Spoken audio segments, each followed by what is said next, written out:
Hello everyone. Jammalamadugu MLA Adinarayana Reddy గారు ఇప్పుడు జగన్మోహన్ రెడ్డి మీద కొన్ని వ్యాఖ్యలు అయితే చేయటం జరిగింది.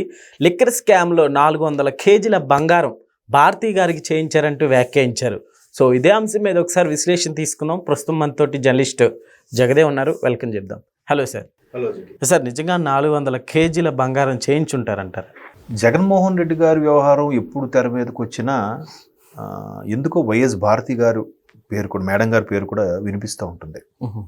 అంటే ప్రభుత్వం కోల్పోక ముందు అంతగా వినిపించలేదు, కానీ ప్రభుత్వం కోల్పోయిన తర్వాత ఆయన చేసిన ప్రతి చర్య వెనుక కూడా భారతి గారి హ్యాండ్ ఉంటుంది, భారతి గారి సలహాలు సూచనలు ఉంటాయి, భారతి గారి రాజ్యాంగమే నడుస్తుంది అని రకరకాలుగా వార్తలు వినిపిస్తుంటాయి. అయితే దీన్ని రుజువు చేస్తూ గతంలో ఒక వివేకం అనే ఒక సినిమా కూడా వచ్చింది. మన వివేకానంద రెడ్డి గారి హత్యా ఉదంతం సంబంధించి ఏదైతే సిబిఐ ఛార్జ్షీట్ దాఖలు చేసిందో, సిబిఐ ఛార్జ్షీట్ దాఖలు చేసిన దాన్ని ఆధారంగానే ఈ సినిమా తెరకెక్కించడం జరిగిందని సినిమా స్టార్టింగ్లో టైటిల్ కూడా ఇస్తారు.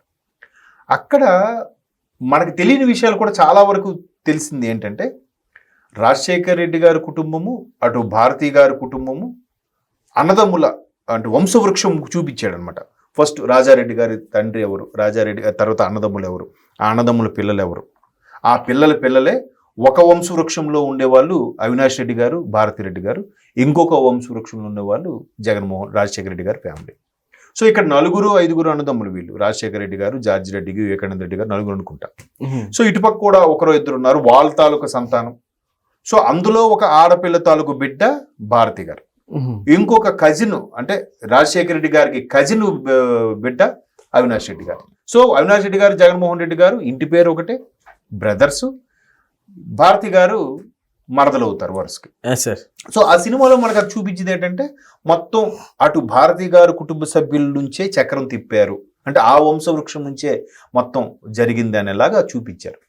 సో ఇప్పుడు ఎవరైతే విమర్శలు చేస్తున్నారో, విమర్శలు చేశారో వీళ్ళందరూ కూడా, మన బొండా ఉమ్మ గారు కానీ, తర్వాత మన సత్యనారాయణ గారు కానీ, ఎవరు తీసుకున్నా, రవీంద్ర గారు కానీ, మన మంత్రులు రవీంద్ర గారు కానీ, వీళ్ళెవరు కూడా విమర్శించే దాన్ని బట్టి చూస్తే మనకు అర్థమవుతుంది ఏంటంటే భారతి గారు పెద్ద రింగు మాస్టర్ అన్నట్టుగా వీళ్ళు మాట్లాడుతున్నారు. మేబీ అంటే ఆవిడ మంచి మేధావి, బాగా చదువుకున్న ఆవిడ. ఈవెన్ జగన్మోహన్ రెడ్డి గారు జైలుకి వెళ్ళినప్పుడు కానీ, ఆయన ముఖ్యమంత్రిగా ఉన్నప్పుడు కానీ పార్టీ వ్యవహారాలు కాకుండా బిజినెస్ వ్యవహారాలు అన్నీ చక్కదిద్ది చక్కగా చూసుకునే అమ్మాయి ఈవిడ భారతి మేడం గారు. ఒక విధంగా చైర్మన్, సిఇఓ స్థాయిలో ఆవిడే ఉన్నారని కూడా ఆ సంస్థలో పనిచేసే వాళ్ళు కూడా చెప్తూ ఉంటారు. ఓకే.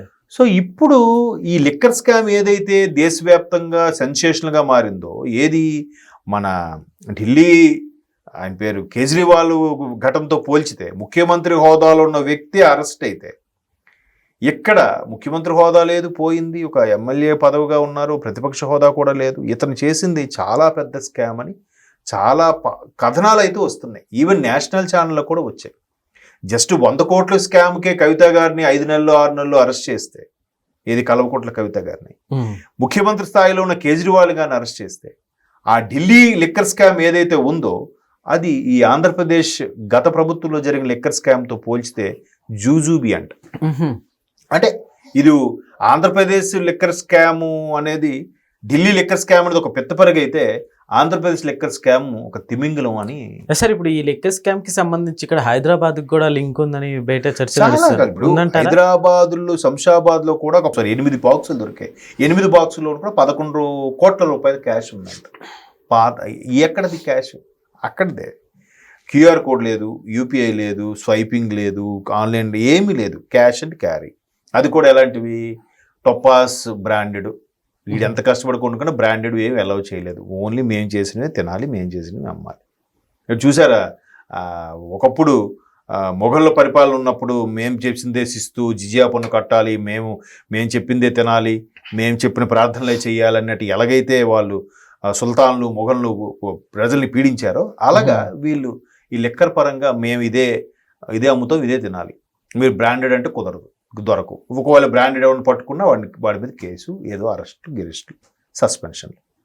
సో ఇట్లా ఇంత చేసి ఒక్క ఆన్లైన్ ట్రాన్సాక్షన్ కూడా లేకుండా చేసి మొత్తం బ్లాక్ మనీగా మార్చిన ఈ వ్యవస్థ ఏదైతే ఉందో, ఇదంతా ఏమైనట్టు?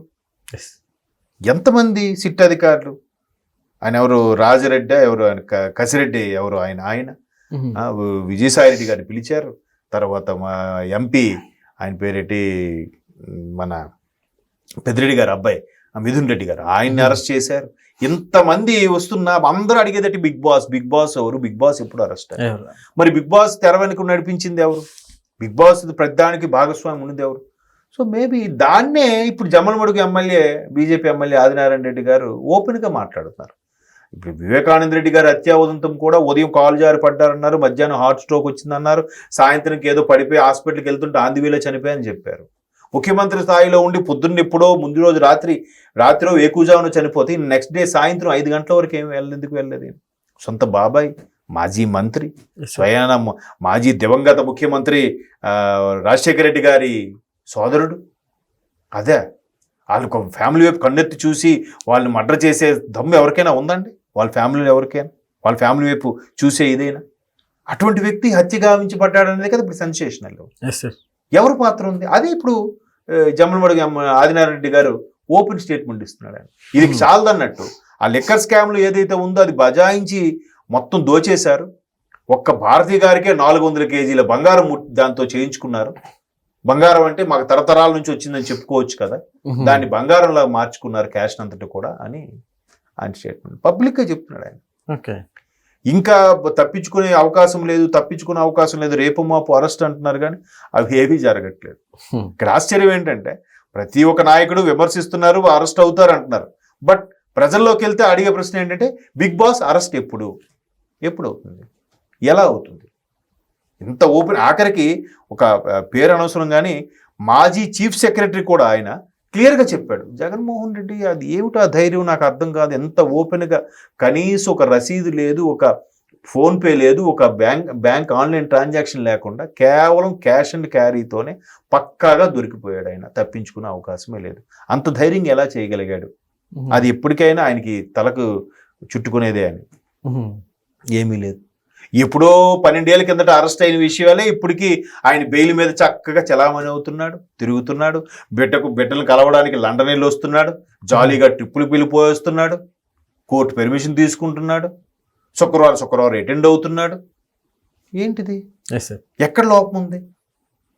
ఎప్పుడు అందరూ బిగ్ బాస్ అరెస్ట్ ఎప్పుడు అంటే ఎప్పుడు అవుతాడు? ఆయన మేనేజ్ చేస్తున్నాడు. ఆయన 12 ఏళ్ళుగా బెయిల్ మీద ఉండి ముఖ్యమంత్రి కూడా అయిపోయాడు ఆఖరికి ఆయన. సార్ దీనికి సపోర్ట్ అంతా ఢిల్లీలో బీజేపీ పెద్దలే ఉన్నారు అంటే ఏమంటారు? అది గత ప్రభుత్వ హయాం వరకు వినపడింది అది ఆ వార్త. వాళ్ళ దన్ను లేకపోతే ఈయన అంత ఇదిగా ఉండలేడు కదా అని.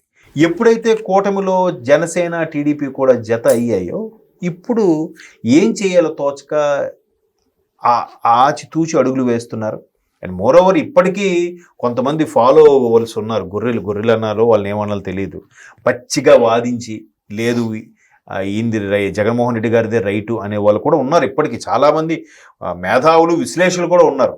వాళ్ళతో పోలిస్తే సామాన్యులు ఆయన ఫాలో అవడంలో ఇప్పటికీ కొద్దిమంది ఫాలో అవుతున్న వాళ్ళు ఉన్నారన్న కదా, ఆ ఫాలో అవడంలో తప్పేం లేదు. అటువంటి మేధావులే గుడ్డిగా వాదిస్తుంటే వీళ్ళే ఉంటారు. సో ఇలాంటి వాళ్ళు అంట చూసుకునేనేమో మేబీ ఇంకా ఆ ప్రభుత్వం అన్ని పకడ్బందీగా దొరికేంత వరకు అరెస్ట్ చేయట్లేదేమో.